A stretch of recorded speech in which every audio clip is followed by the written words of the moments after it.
the Oaks, a house in the country which I rented for the summer. As an author, I write tales of mystery and murder. But the things that happened in this house were far more fantastic than any story I've ever had published. I brought a staff of servants from my city apartment, and my maid Lizzie Allen, who had been with me nearly 20 years. Lizzie?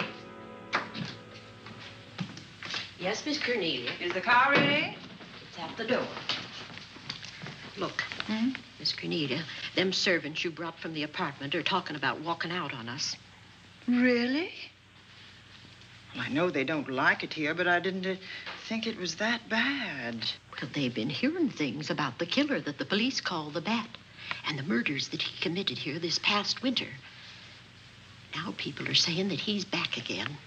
Well, how can they be sure of that? Has he committed another crime? No, not yet, but that ain't saying that he won't. Here's something else. You've heard about the bats they have here. Animal bats, the kind that fly. Yes, yes. Look what it says in this magazine. This is a report from the State Health Department, and it says some of them bats is rabid. Well. And that ain't all. Now there's a rumor going around that it was the bat himself, the killer, I mean, that released the rabid bats in this neighborhood. Oh, that's ridiculous. Well, the housekeeper, the cook, the butler, and the upstairs maid don't think so. Well, I can't help what they think. If hysterical nonsense like that can scare them out of their good jobs, it's their loss, not mine. Come on, Lizzie, I've got to get to the bank.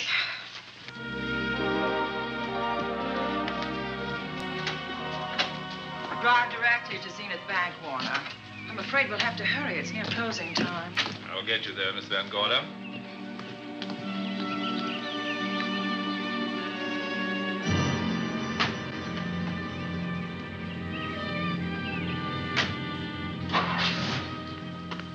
Thanks again.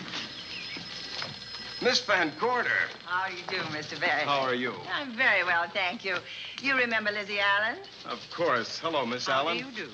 So you're spending the summer with us again? Yes, yes. I've leased the Oaks, the home of your bank president, John Fleming. I heard you had. I was surprised. Why? Is there something the matter with it? No. I was surprised because Mr. Fleming said he would never rent it. Oh? Well, I rented it from his nephew, Mark Fleming, who has the real estate office here. He said his uncle would be gone the entire summer. Well, that's right. Mr. Fleming's in the North Woods now with his physician, Dr. Wells. Oh, pardon me. Dale, I want you to meet my wife. We were married at Christmas time. That must have been nice. Believe me, it was. Oh, here she is. Oh, dear. My wife, Miss Van Gorder, Miss Allen. How do you do, Mrs. How do Bailey? you do? Cornelia Van Gorder. Yes. Oh, well, I've read every murder mystery you've ever written. I just adored that weird one, The Private Morgue of Dr. X, even though it gave me the shivers. Only the shivers? Scared hell out of me. Oh. Well, I really mean that Miss Corney killed them off in that one. When you refer to my books, please don't call me Miss Corney. Pardon me, Mr. Bailey. Mr. Hines is here to see you. Oh, yes. Excuse me, please. Don't be strangers now. No, Oh, no, I we should won't. say not. Oh, so you're a bride. Well, not quite. Not since Christmas. No, I'm sure I've seen you. Well, I used to be my husband's secretary here in the bank. Of course I remember. May I welcome our most distinguished visitor back to Zenith? Oh, that's very charming, but, Lieutenant Anderson. Lieutenant Anderson, of course. Chief of Detectives of the Zenith Police Department. This is Miss Allen. Miss Allen. How do you do? Lieutenant Anderson is one of our favorite citizens. He's on the bank's board of directors. Not bad for a policeman. You must have made a good thing of it. Well, I saved my money, if that's what you mean. It's near closing time, and I've got some business in the safe deposit vault. Please come and see me, Mrs. Bailey. Oh, I'd love to. And you, Lieutenant. Thank you. Goodbye. Goodbye. Nice to have met you. My, what a charming woman. She moved into the Oaks just the other day. That house is a proper setting for a writer of mysteries. Oh, it certainly is. Vic, what's the matter? Come in here, both of you.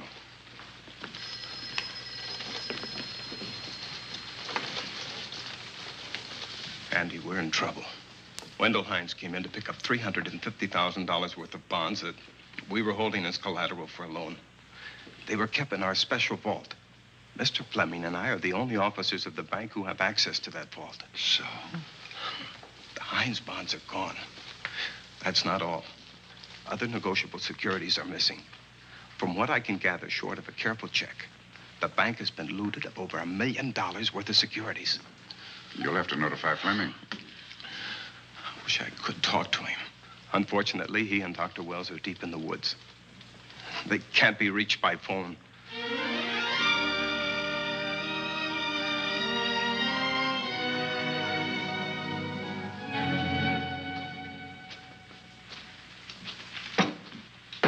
What is it?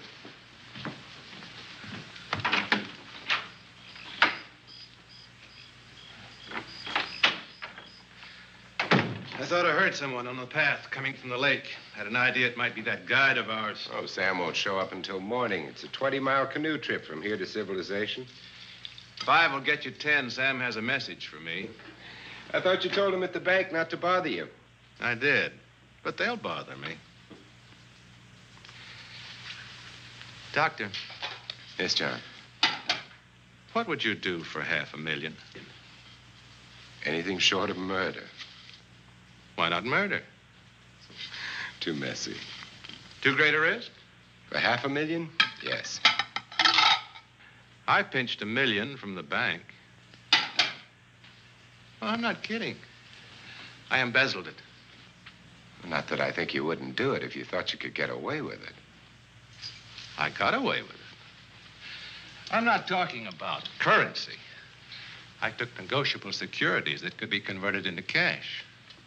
I have the cash. In 10s, 20s, and 100s.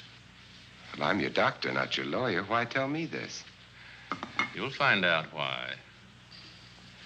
Who's going to take the blame for the robbery? Bailey, the cashier. They'll never suspect me. I like Bailey. Well, so do I. I love the guy. I gave him his first chance. He has a lovely little wife. Charming girl. Was the best man. Where's the $1 million? In my family's tomb in Zenith. In the crypt with my father's casket.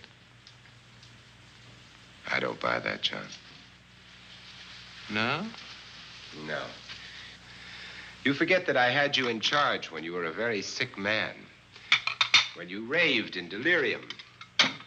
And I heard you talk about a hidden room. Now, where else could you put a hidden room except in that mansion you built? That white elephant you call the Oaks. Look, everyone knows I have a bad heart. Now, who would doubt it if you wired the bank directors that my heart had failed? That I had fallen from a great height here in the woods, and that I was badly smashed up. You could ship the body back for burial and instruct them not to open the casket due to the condition of its contents. Well, you realize, of course, that we'd have to have a body to put in that casket, which means that we'd have to deal with an undertaker at this end. Of course. Well, where do we get a body? Couldn't we provide one of our own? How about Sam? Sam, our guide? Sam weighs about as much as I do. He's practically a hermit. He wouldn't be missed for a long time. The local undertaker would know him. Not if we made him look as if he'd been in a serious accident. But if Bailey's going to take the blame, why'd he have to do this? A jury might acquit him. In that case, I'd be a logical suspect. I could disappear, of course, but it's safer if they think I'm dead.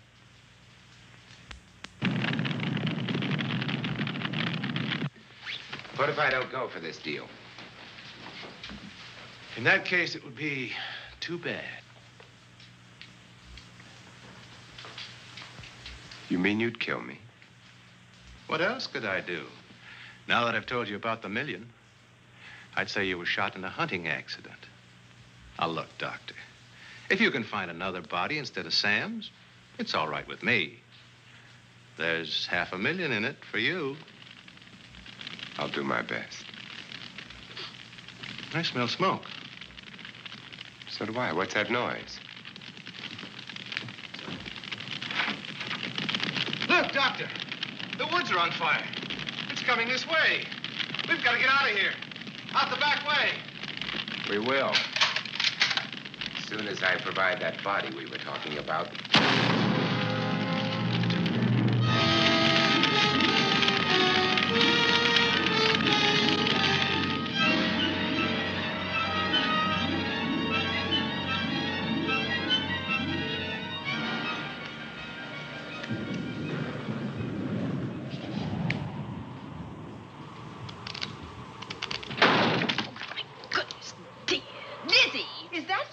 Yes, Miss Cornelia. There's a storm coming up, and it's gonna be a snorter. The wind nearly blew the door off its hinges. Well, that noise blew my game higher than a kite. I think I've lost some of the cars. Oh, I'll get them for you. Oh, I see you found the paper.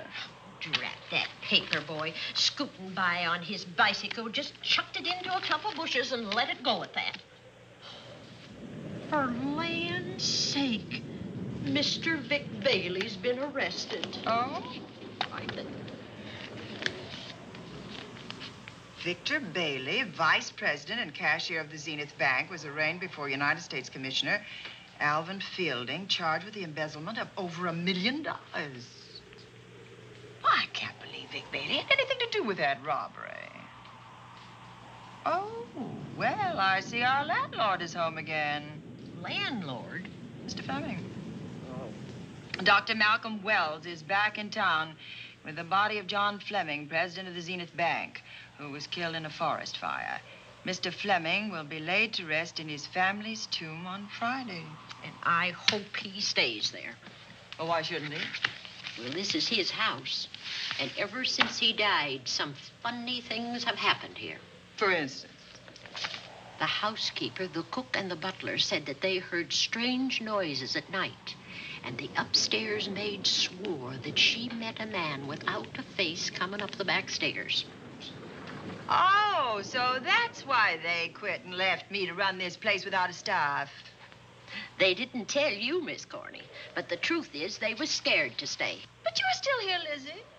Haven't you seen anything? No. No, and even if I had, I ain't afraid of ghosts. They're afraid of me. Honest, Miss Corney, a spiritualist told me once that ghosts was allergic to me.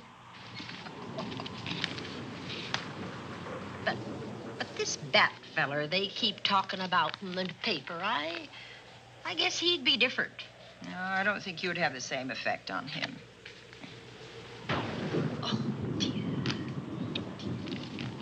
What are they trying to do? Drive people away from this part of the country? Why, what does it say about the bat? Specialty seems to be killing women. My goodness, 2 of them in one night. All his victims died the same way, like their throats had been ripped open with steel claws. That's a charming little caper. I'll have to try it sometime. In a book.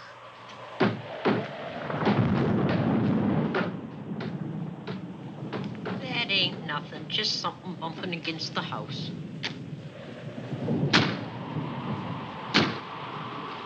That's just the wind banging a door. Pay no attention to it. Listen to this. One of his victims, who lived for a moment after she was found, described the bat as a man without a face. Honest, Miss Corney, I think that woman must have been exaggerating.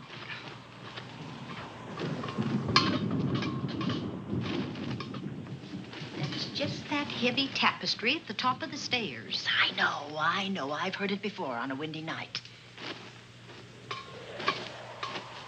That sounds as if there was someone on the stairs. I know there isn't. At least there shouldn't be. There ain't. Them's just the noises you hear in any old house on a windy night. It says here that the bat never leaves no fingerprints. That's understandable. Having no face, he probably has no fingers either. Lizzie!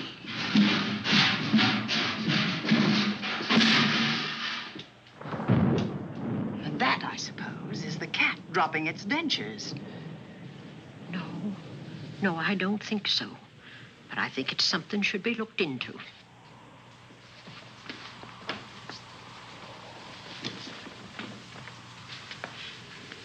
What chucked him down here? The wind, I hope. There must be a window open up there. No, Lizzie. Let him lay. Let him sleep it off. I hope the power lines don't go down and put the lights out. Now, we'll check the windows in the living room and draw the curtains, and then we'll go to bed. Yes, ma'am.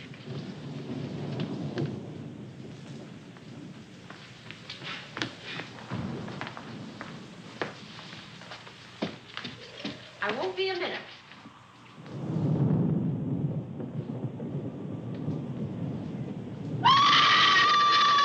Gordy! Oh! What's that?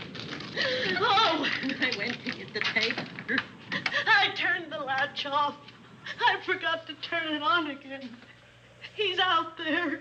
He was coming in. He might have got you. Oh, but he didn't, and he's still out there, thanks to you. Now, you hurry now, and we'll call the police. No, I won't leave you, Miss Corney. Are you okay? Yes, ma'am, I'm okay. Okay.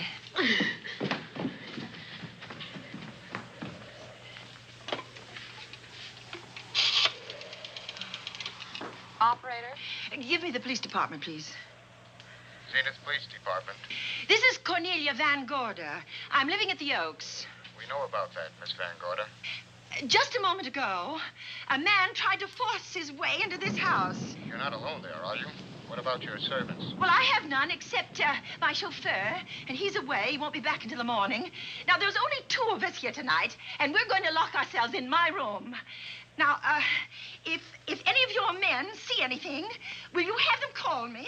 I'll send officers over there right away. Oh, thank you very much. Come on, Lizzie. We're going to sleep in my room.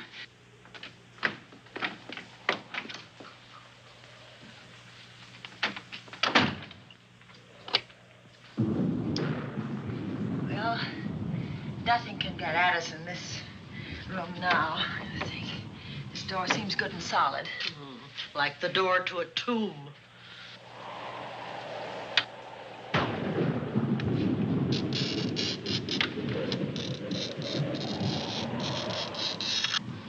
I think that couch will be comfortable. There's some extra bedding, you know. Yes, ma'am. Closet. Let's see now.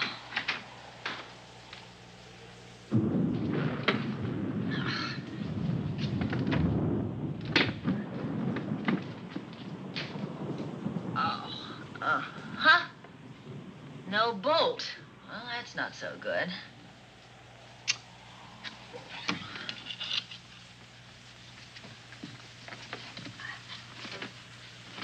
What's that for? That, my good woman, is a booby trap. If anybody tries to open this transom, this will be knocked off, and we'll hear it fall.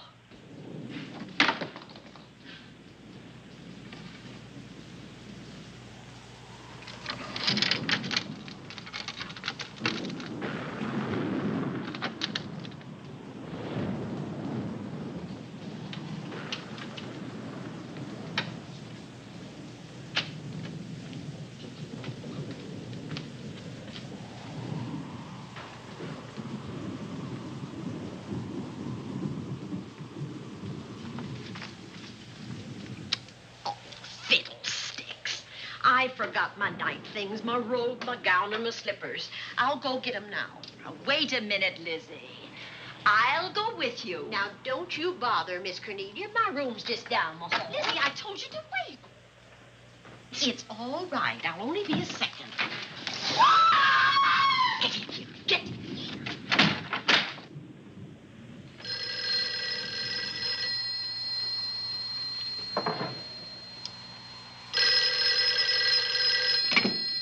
Yes? Miss Van Gorder? Yes? Zenith Police Department. There's a police car just outside your house, and the officers in it have reported that there's no sign of a prowler anywhere on the grounds. Well, the man's inside now. He's in the hall, just outside my bedroom. Have your men break through the kitchen door and search this place from top to bottom. Okay, Miss Van Gorder. Sit tight. I will. I have a gun, and I know how to use it.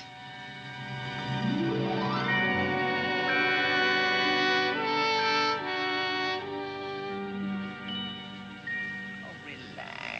relax, Lizzie. The police did a good job. They couldn't find anybody in here. But we both saw him, Miss Cornelia. All right, so he got away. But there are men on guard outside, so just try and get some rest.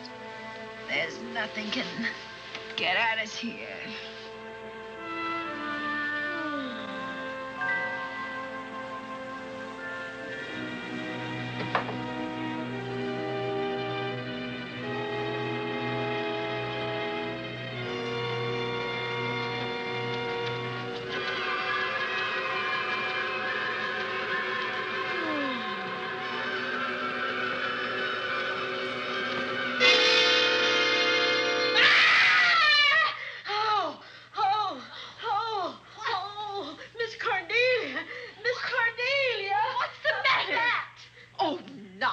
You've had a nightmare. Maybe I did.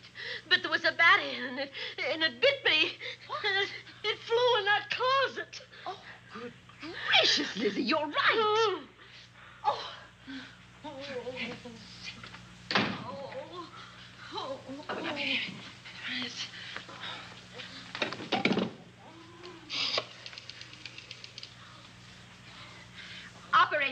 Operator, will you get me Dr. Malcolm Wells' office, please? No, I don't know his number, and I have no phone book up here, but this is an emergency. Will you connect me with his office, please? Oh, dear, I'm going to get the rabies. Hello? Hello? Dr. Wells' office? This is a call service. Dr. Wells is out at the moment, but if you'll give me your name and number, I'll try to locate him. Well, this is Miss Van Gorder of the Oaks. My maid has just been bitten by a bat that may be rabid, and she must have treatment as soon as possible. And I was told that Dr. Wells was the nearest physician. I'll try to find him for you, and if I can't, I'll send you another doctor. Oh, well, thank you very much. Oh, he's out on a case. Oh. Oh, I hope it's not a delivery. A baby, I mean. They can be terribly complicated. It never bothered me none. Oh, Lizzie, you never had a baby. Of course I didn't. That's why they never bothered me. Oh, does it hurt, huh? Little.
Dr. Wells? Are you there, Dr. Wells? Are you there, Dr. Wells? This is the operator. Your call service is on the wire. It's an emergency. This is Dr. Wells. This is your call service, Doctor. Oh, hello. I was just doing an experiment. I left the receiver off. That's what I thought, but I kept trying. Miss Van Gorder at the Oaks called and said that her maid had been bitten by a bat, and she's afraid it might be rabid. What? Oh, all right. Tell her I'll be right over there.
Who's there?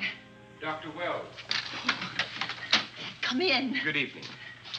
Oh, I'm so glad they found you, Doctor. Well, I reached my office shortly after you called. How is your maid? Is she in any pain? No, she doesn't seem to be. Did the bat get away? No, I believe it's still in my bedroom. Oh, good. I'll want to examine it. There you go, Miss Allen. Now you feel better? Doctor, have I got the rabies? Well, I can tell you better after I've examined the bat's brain under a microscope. That thing's got a brain? Oh, you'd be surprised. Where is it? I think the little darling is in that closet. Oh. You know, it's a pity you leased this house, Miss Van Gorder. Why a pity? Well, my dear lady, I don't want to alarm you, but... Oh, well, after tonight, nothing can alarm me. Yes, I understand. It must have been terrifying. So many unexplainable things have happened here. There's something about the place. Your servants must have sensed it when they walked out on you. An apprehension of disaster. Well, let's see. Aha! Yes. There he is. All right, now. Take it easy. Nobody's going to hurt you. Quiet now. Quiet.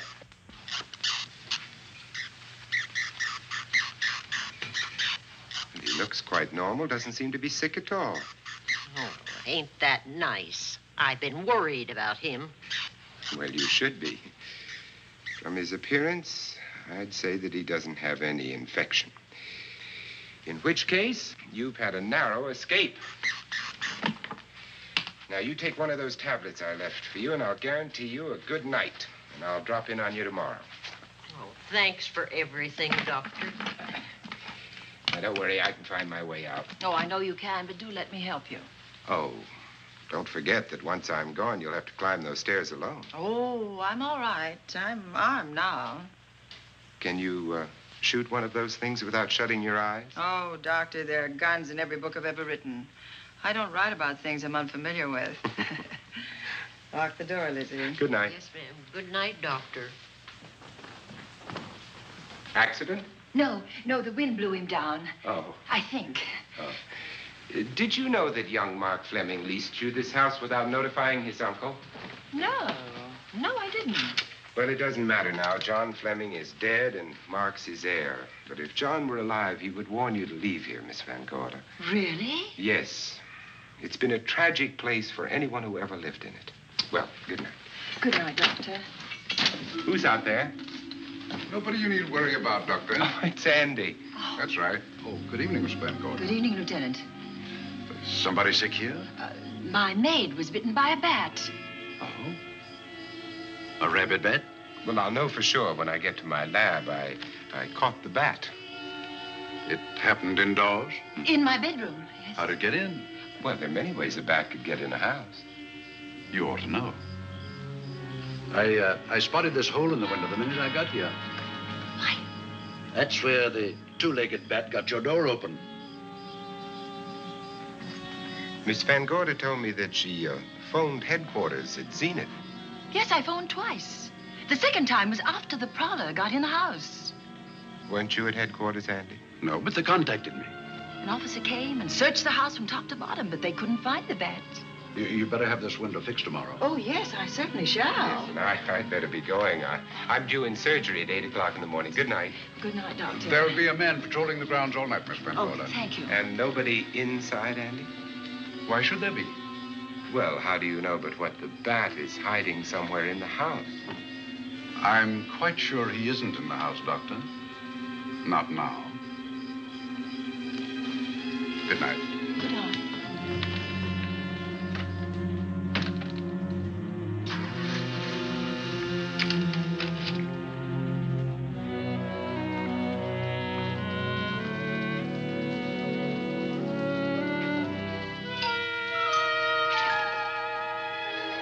Hi, Andy. Hello, Mark. Well, congratulations. Real estate business must be picking up. New office, new furniture. New deal. How do you like it? Looks expensive. Are you squandering your inheritance? Oh, I haven't got it yet. Well, the paper says John Fleming left his entire fortune to you. Funny thing about that entire fortune is that we can't find it. No kidding. Oh, all Uncle John had in his bank account was a couple of $100. And his safe deposit box was empty. If we don't find that missing million, mine will be empty, too. How come? Well, all my savings were invested in Zenith Bank stock. The examiners won't certify the bank is solvent until those stolen securities are found. So the stockholders have voted an assessment that'll wipe some of us out.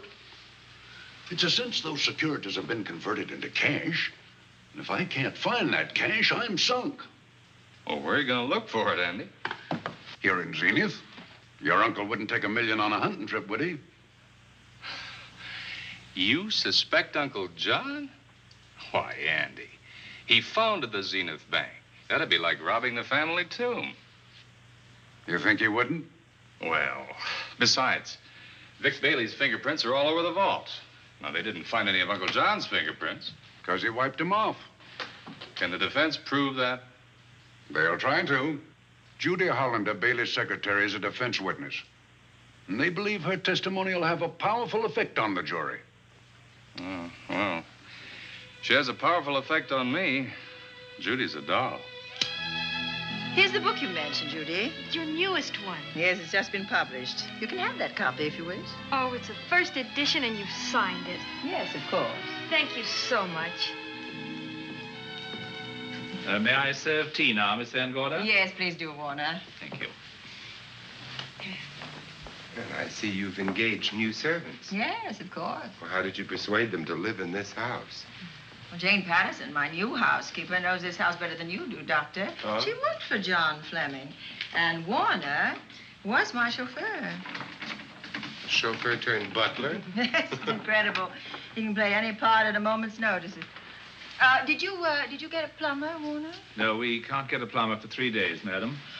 What about that leaking pipe? The basement will be flooded in 3 days. The pipe is no longer leaking. You mean it's dried up of its own accord? No, not quite. I packed the elbow where the water was coming out. Packed the elbow? Thank you, madam. Now, there's a character. How long did you say that he worked for you as chauffeur? About 3 months. Well, I hope he doesn't have a police record. My dear Dale, it may interest you to know that the last night of his life, John Fleming told me that he loved your husband like a son. If Fleming were alive today, he would be fighting to prove Vic's innocence. Could Mr. Fleming prove his own innocence? Miss Van Gorder, can there be any doubt about it? There will be when Miss Hollander testifies at Vic's trial. Oh? You know something that we haven't heard yet, Judy? Something I saw with my own eyes. She's not permitted to say what it was. My dear girl, I wouldn't think of asking her. But let's assume for a moment that Fleming did steal the $1 million. Now, what would he do about it? Where is it? Hidden someplace where he could lay his hands on it without getting caught in the act. Now, if I was writing this, instead of living in the middle of it, I'd hide it right here in this spooky old house. Under a loose floorboard or up a chimney? If Mr. Fleming had the nerve to steal $1 million, he'd make his plans well in advance. I'd say he'd prepare a place to hide it. Possibly when this house was being built. Now, I rented this place from Mark Fleming, his nephew. I wonder if he'd have the floor plans. I'll ask him. Yes. Lizzie, will you bring Mrs. Bailey the phone? Oh, you ask him now. Okay. His number is Summit 7537. Oh, thank you, Lizzie. Summit 7537. Not bad, eh, Andy? That means new business. Now, you see, somebody wants to buy a house. Mark Fleming speaking. Oh, hello, Dale. Well, hang on a minute, honey, while I see if I have him. It's Dale Bailey, all excited. Miss Van Gorder wants to know if I have the floor plans of the Oaks. Now, what would she want with the floor plans? Well, she suggested to me that your uncle might have hidden the bank loot there. Are the plans here? Well, they're somewhere in the house itself. Wait a minute, there is a place where Uncle Johnny might have kept those blueprints. What place? Well, I heard him talk about it a good many years ago. I can't be sure of the exact location. Anyway, I don't think the old boy had the guts to steal $1 million. But if I find those plans, I'll let you know, Andy. Hello, Dale. Look, honey, I haven't seen those plans since I was a kid, but I'll come over tonight and maybe we can find them. Thank you, Mark. We'll expect you. He seems to think they're here in the house somewhere. He's coming over tonight. Well, that's good. Dale and Judy are my house guests for the weekend. Would you like to have dinner with us tonight? Oh, no, thank you. I couldn't. I still have a few calls to make.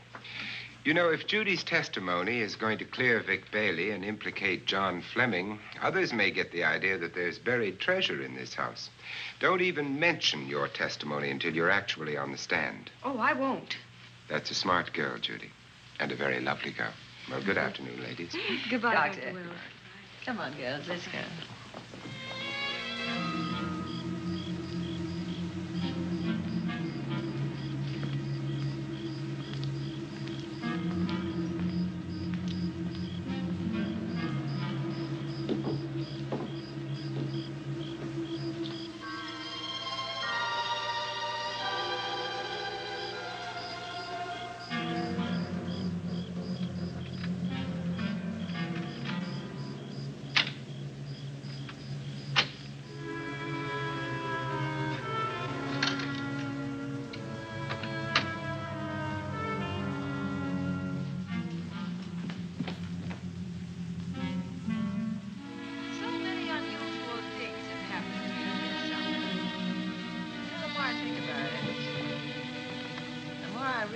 I should be putting them down on paper. Weren't you your husband's secretary, Dale? Yes, I was. Do you take shorthand? Mm-hmm. Well, my dear, if you'd like to have your mind occupied, I want you to work with me while I write the story of this fantastic criminal, the Bat.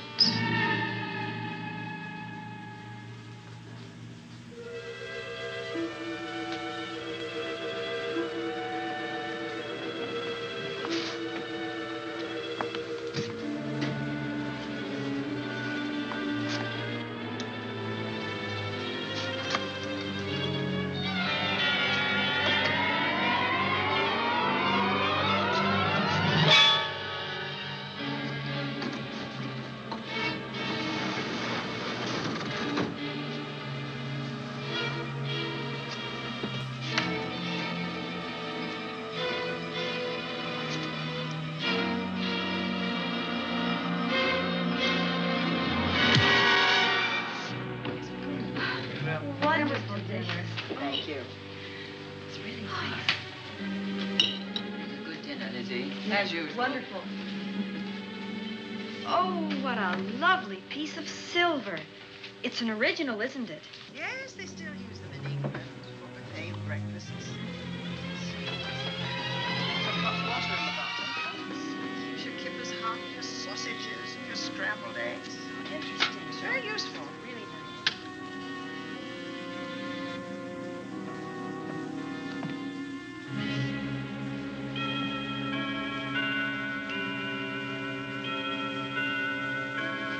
That clock hasn't struck the hour in the last 10 years, if I'm to believe what Mark Fleming told me. Why is it angled away from the wall like that? I don't know. Somebody must have moved it. Lizzie, very likely when she was dusting. Wait a minute. Did you know there's a door in this paneling? No, I didn't. Oh, my gracious, so there is. Maybe it opens to a secret passage. Well, certainly to a secret something. Exciting. Who knows, girls? We'll be about to stumble on that missing million. Oh, this is... Oh. There's a panel. There must be some gimmick to it. There always is. Yes, it moves. It moves. It moves. Oh.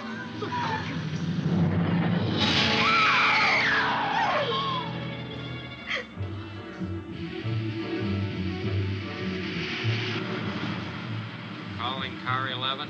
Calling car 11. Proceed to the Oaks in Zenith Township immediately. A homicide has been reported. Okay. Proceeding to the Oaks. Notify the county coroner, Dr. Wells. Tell him to come to the Oaks at once.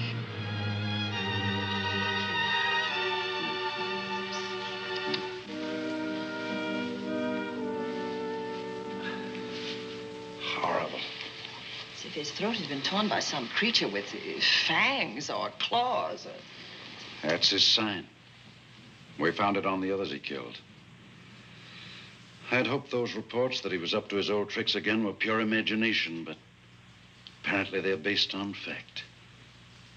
He's come back. Back to the scene of his kills. Yes, that's who I mean. That's who did this. The bat. Who found Mark? We all did.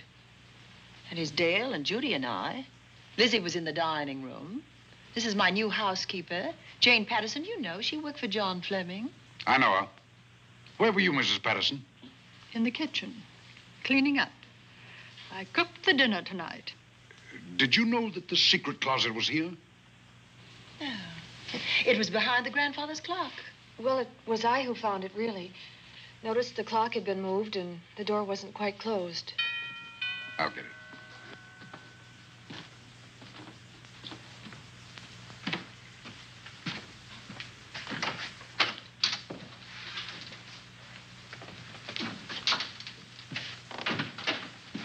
Who is it?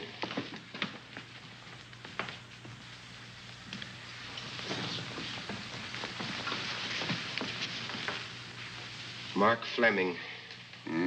As coroner, you saw the same wounds on the others. How long's he been dead? Oh, I'd say about a half an hour. Do you believe it was the bat? That's a bat's trademark. Perhaps he's still in the house. That's possible. Why should he be? Because he's looking for something, and like you, he believes it's here. And he's a persistent killer. I would advise you to get out of this house as quickly as possible, notwithstanding our expert police protection. Have you called the morgue? They're on their way here. Oh, good. I want to examine the body before they get here. May we take it into another room? Yes, to the sunroom in the back. Thank you. Give me a hand. Excuse me.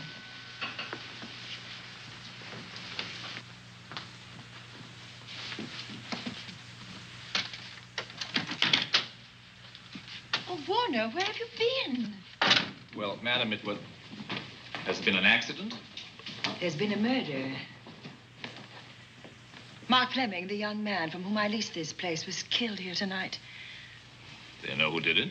Well, they believe it was the bat. I'm sorry I had to use the front door, Miss Van Gorder, but I forgot my keys, and when I rang the bell at the kitchen door, there was no response. Oh, this is Warner, Lieutenant. He's my butler. He was my chauffeur. Why'd you promote him? Well, it's very difficult to find a butler. They don't like service in the country. Have you been a butler before? I've served in many capacities, sir, but this was my night off, and I forgot my keys. I heard that part. What time did you leave the house tonight? Oh, about 6:30. I had dinner at Wiley's Roadhouse. Can you prove where you spent the rest of the evening? I can try. Try hard. And don't leave the house. I'll get to you later. Very good, sir. I shall be in my room, Miss Van Gorder, if you need me. Yes, Warner. Surely you don't think he's... Warren and I have met before. I can't recall where or when. But I will.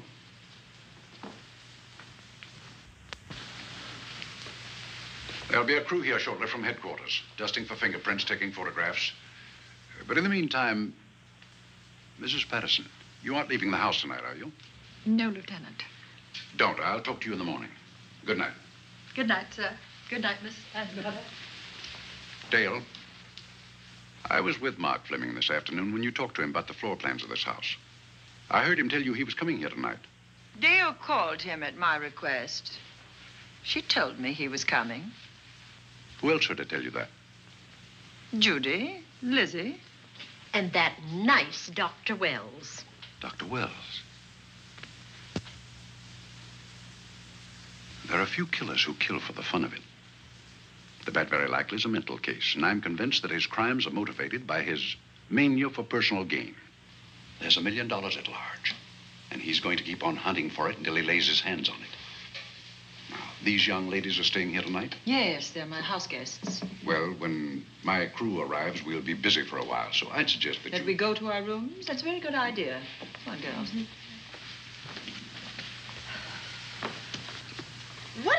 police guard for this house tonight, Lieutenant. You've got one. I'm going to cover this place tonight from the attic to the basement. If the bat makes another call, I'll have a little surprise for him. Who is he? Have you any idea?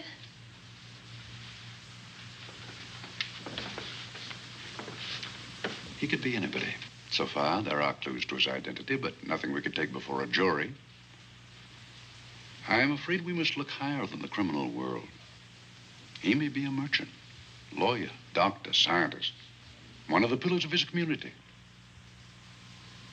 Ladies, lock your doors tonight. Stay behind them. I promise you you'll be safe. Good night. Good night, Lieutenant. Good night.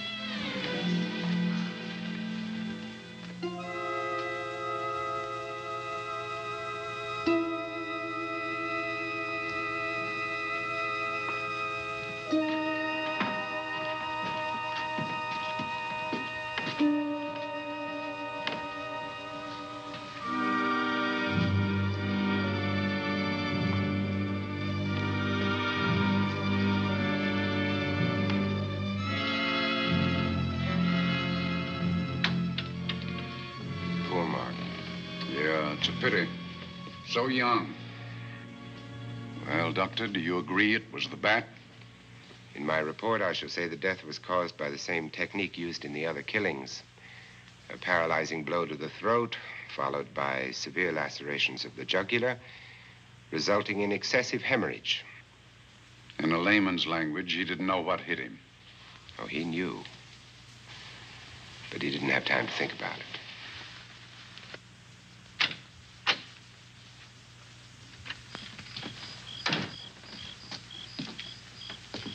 Staying here tonight, Andy?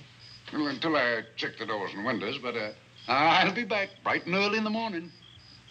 Neither snow, nor rain, nor heat, nor gloom of night stays these couriers from the swift completion of their appointed rounds. A lot of people are due for a shock when I close this case. Yes, I'm sure they are. Good night, Andy. Don't get hurt. Good night, Doctor.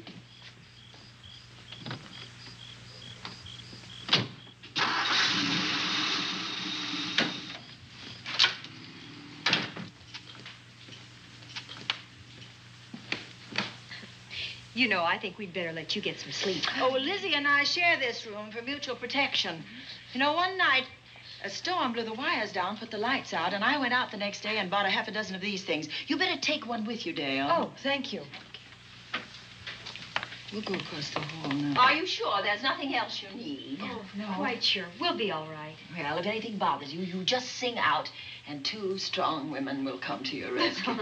Oh, nothing will bother us. Not with Andy on the job. No. Well, good night. Good night, Miss Van Gordon. See you in the Don't worry, everything will be all right. Good night. Good night.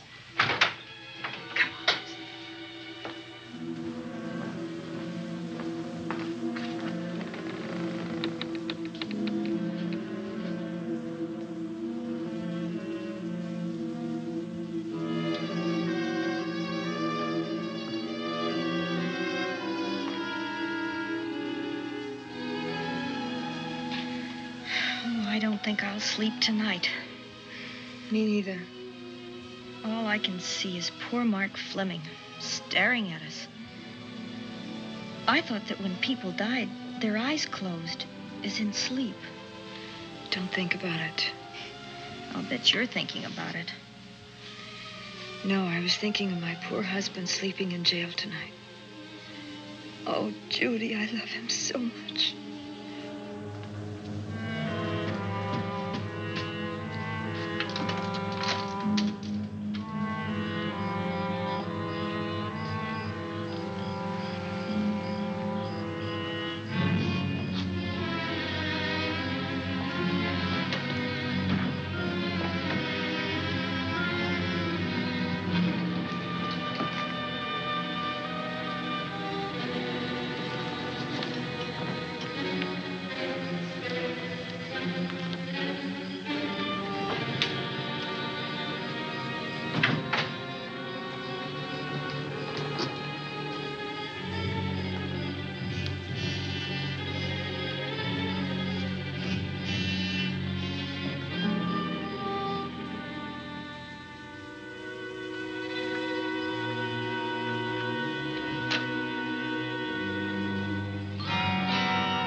What's that noise?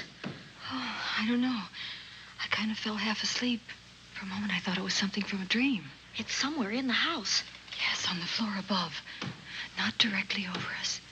Probably a room overlooking the driveway.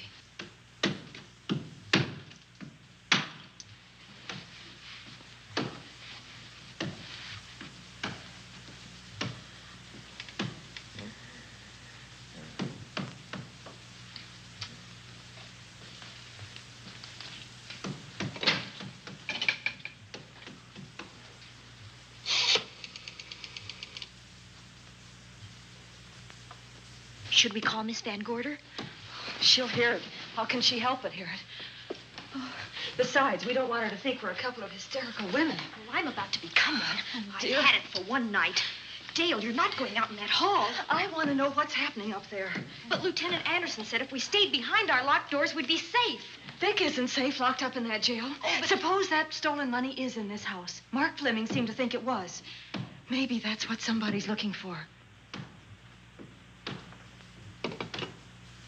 Oh, for heaven's sake, don't you hear that awful noise up there? Now, Lizzie, you've just got to stay awake. The house phone and the outside phone wires have been cut, and we can't get help. Where's that policeman? Oh, I don't know. Something must have happened to him. Now, go on, get on your robe. Oh, Dale, please don't go up there. I've got to. Think what it could mean to Vic. Now, you stay here. Oh, no. If you go, I go.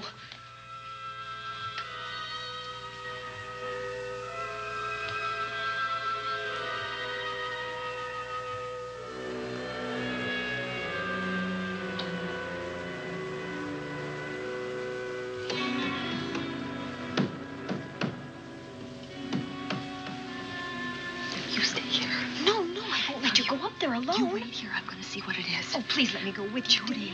Will you warn me if anyone comes? I'll only be a moment. Now, wait.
Give her to me. I'll look after her. Oh, Poor baby.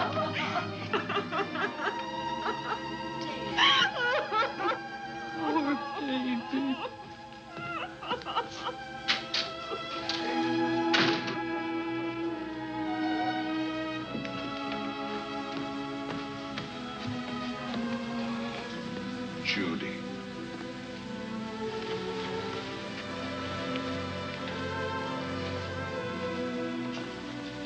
The bat.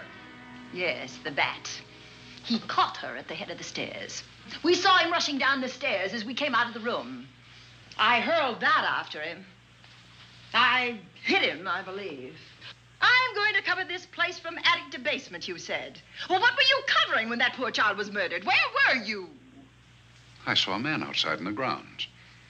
I went out there and hunted him. I heard him in among the trees, and so I followed the sound of him as far as the brook down near the back road.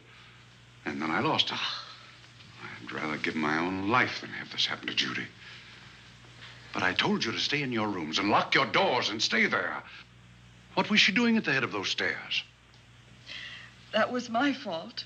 They heard a strange noise. Heavy pounding in one of the rooms on the 3rd floor. We all heard it. I wanted to see what it was. Judy, wish she wouldn't let me go out by myself. I made her stay on the balcony. What about your new butler? Oh, well, he's in his room, I suppose. Oh, Mrs. Patterson. Oh, yes. Did you know what happened here? No, sir, but I heard the screams. I went to call Warner. We have rooms on the same floor, but he wasn't in his room. His bed hasn't been slept in. If Mrs. Patterson heard the screams, Warner could certainly hear them. You're quite right, sir. I heard them. Oh, you did? And where were you? Outside in the grounds. Miss Holland has been murdered. No. Oh, so you're surprised. Shocked. Well, I've seen better performances. I remember you now. Your name's not Warner. I've got a circular in my office with your picture on it. The Chicago police not so long ago were hunting for you in connection with the robbery. You're right again, sir. And they found me and they tried me, and I proved my innocence and I was acquitted. That could have been a lucky break. Where were you when this child was killed? I told you before, sir. Outside. What were you doing there? I was following you. I saw you leaving the house, and it seemed that you were hunting someone. I thought you might need some help. Oh, yes, sir. I followed your flashlight down through the trees. Then it disappeared. And then suddenly, as I was staring out into the darkness, I was struck by something on the back of the head. The next thing I knew, I was lying on the ground. I realized I'd been knocked out. I wish you had been knocked out. But then we'd have found you with your mask still on your face. You were hit here in this house with this poker as you were rushing down those stairs after that child was killed. Oh, no, sir. You can't pin this on me. I'm not the bat. I've never killed. I couldn't kill. I won't take the rap for this.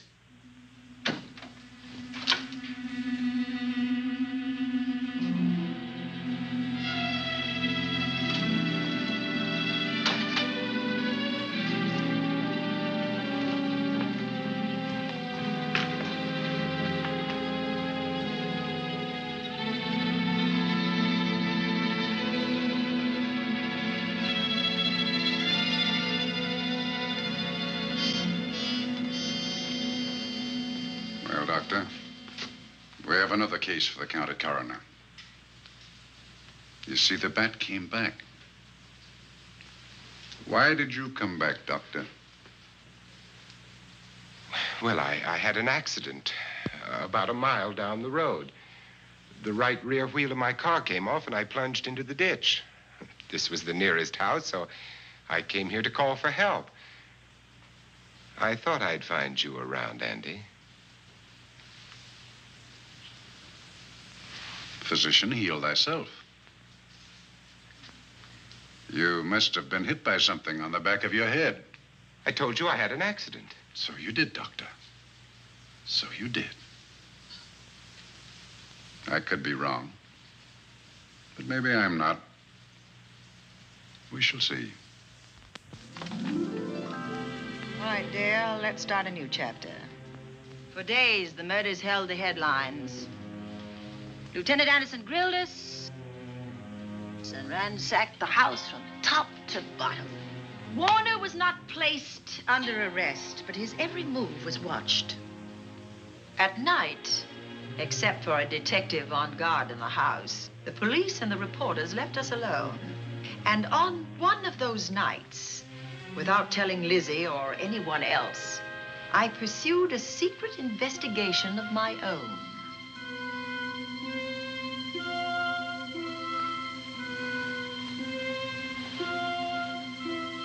It was in an empty room on the 3rd floor where we kept our trunks and other things.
idea to kill me in my own lab and let people think that I'm the bat. But you had to kill me first. What was it to be, ambush?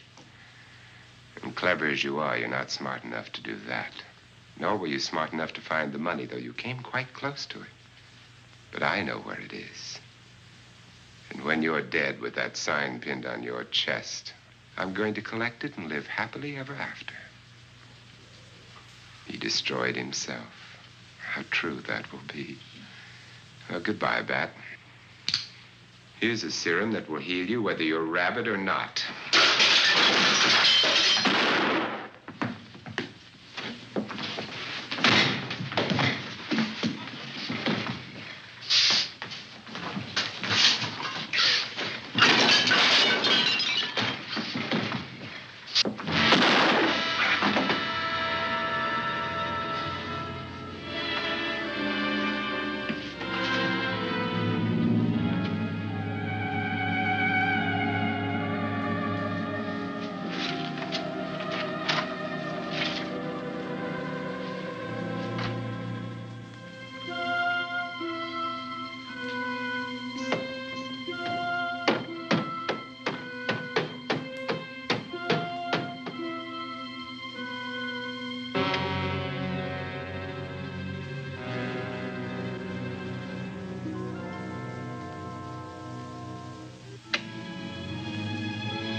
Something's wrong.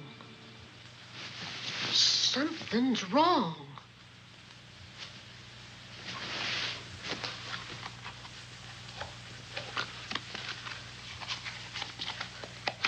Miss Cornelia.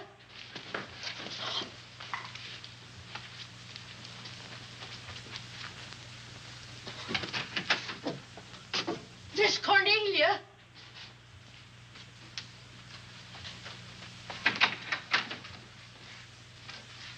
Now, where would she be going at this time of night?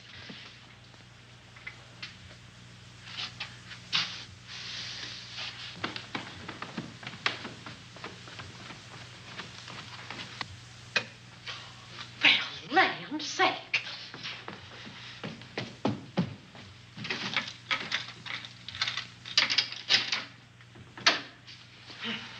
I never. Oh. Mr. Davenport. Mr. Davenport. Oh, a fine thing. The door unbolted, the chain off, and you asleep on the job. Wait till Lieutenant Anderson hears about this. Come on, wake up. What's the matter with you? I don't know. My head hurts. My whole body's numb. Here, take a sip of this. Try to snap out of it. I'll be back in a minute.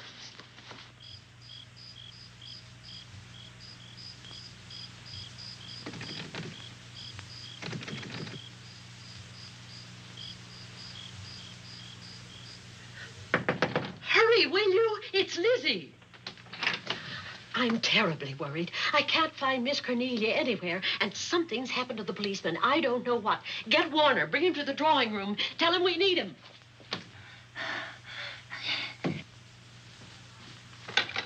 Are you all right now? Yeah, I'll be all right in a minute.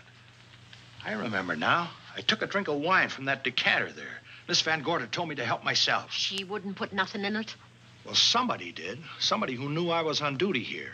Then it was somebody that got Miss Van Gorder. I can't find her anywhere. Upstairs, downstairs, or in the basement. I told the housekeeper to get Warner. Lieutenant Anderson will want to know about this. Hello. Yeah, this is Davenport at the Oaks. We've got trouble here. Well, for one thing, I was drugged. Yeah. But I must have been knocked out because the maid tells me Miss Van Gorder is missing. Well, you better call Anderson and let him know. He's not at home. Well, where is he? Out on a case? What case? Dr. Wells. What else did they tell you about it? Oh, hurry, will you? We've got to find Miss Cornelia. Okay. Lieutenant Anderson is out on a case. Dr. Wells was found dead in a room next to his garage, murdered. Dr. Wells? There's something queer about the killing of Wells, but headquarters won't talk about it. Lizzie, Warner isn't in his room. There's no sign of him anywhere. And I was supposed to keep an eye on that guy. Where's Miss Cornelia? That's what I want to know. Wait a minute. Didn't you say that the chain and the bolt were off of the front door? I certainly did. Well, maybe Miss Van Gorder went outside. Oh, she never would. We better look. I can't breathe. There's no air.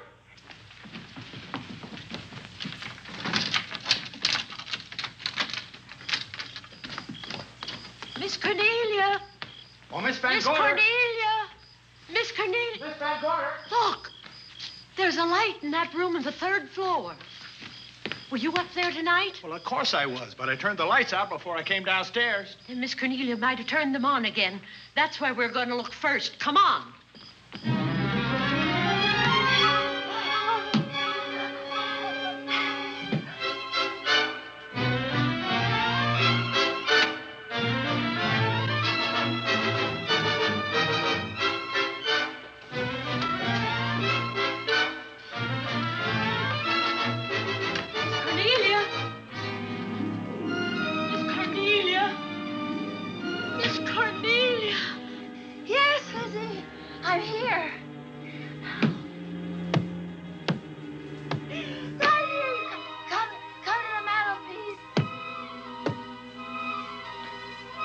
Here we are, Miss Van Gorder. What do we do now?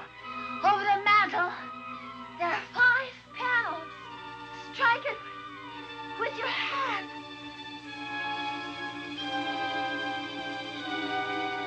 Which panel did you say, Miss Van Gorder? Oh, I can't. I just can't. Miss Van Gorder, which panel? We couldn't hear you. She said strike it. What difference does it make which panel? Strike them all.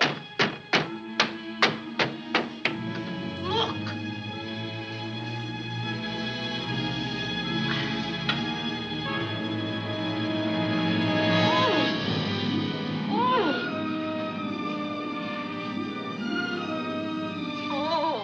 It's all right now. It's all right, dear. Lizzie's here.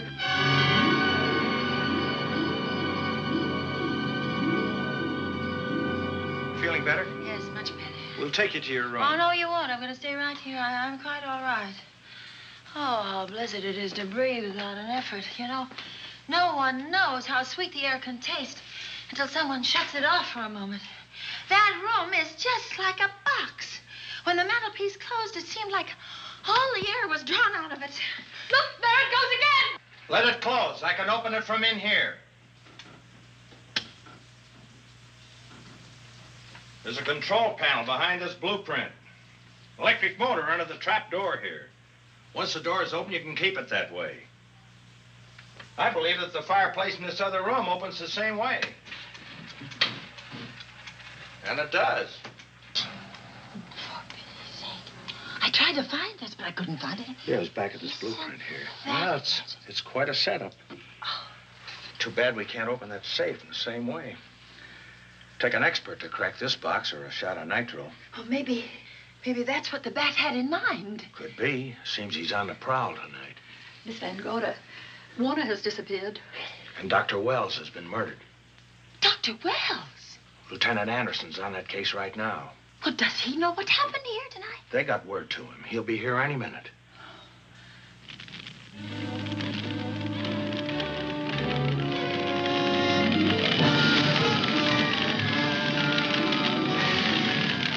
What's that noise?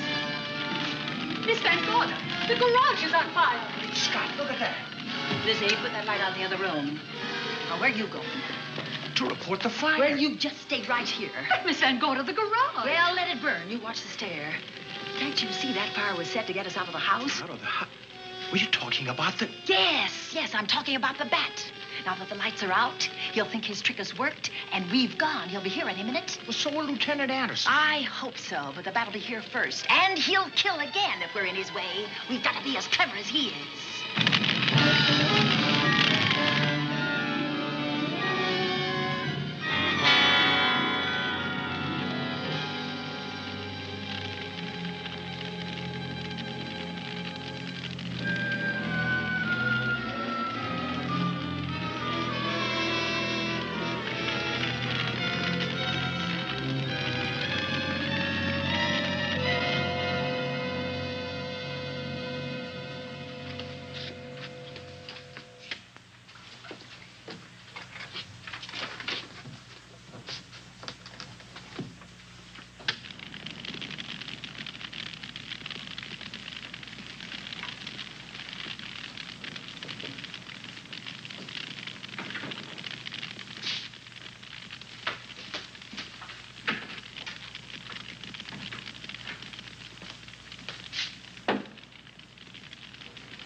You'll be safer downstairs. I'll take care of you.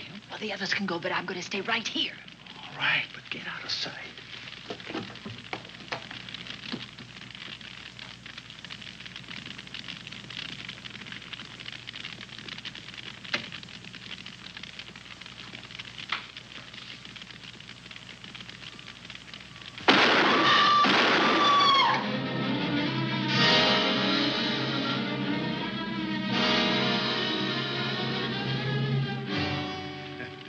Let's face it, ladies, and get it over with. Others have seen my face before they died, but I'll have to deny you that pleasure. This would make a good scene for your book, Miss Van Gorder, but I'm afraid you'll never write it.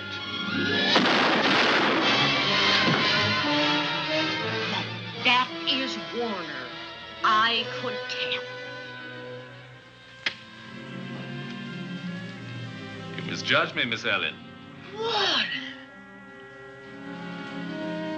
I don't like being a murder suspect, Miss Van Gorder. I was headed for a plane, but halfway to the airport, I changed my mind and came back. I'm glad that I did.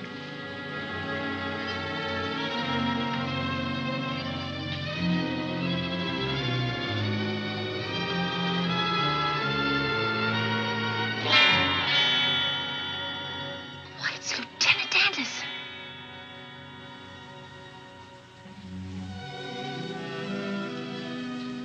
Yes, it was Anderson. He discovered the secret of the hidden room and was waiting to get into it and open up the safe. We found the money in it, a little over $1 million in tens and twenties and hundreds. Good old Andy. With all his ill-gotten gains invested in bank stock. It's rather a clever way to hide stolen money. In the open, as it were, and so respectable. But don't try it. No matter how clever you are, you can't hide murder.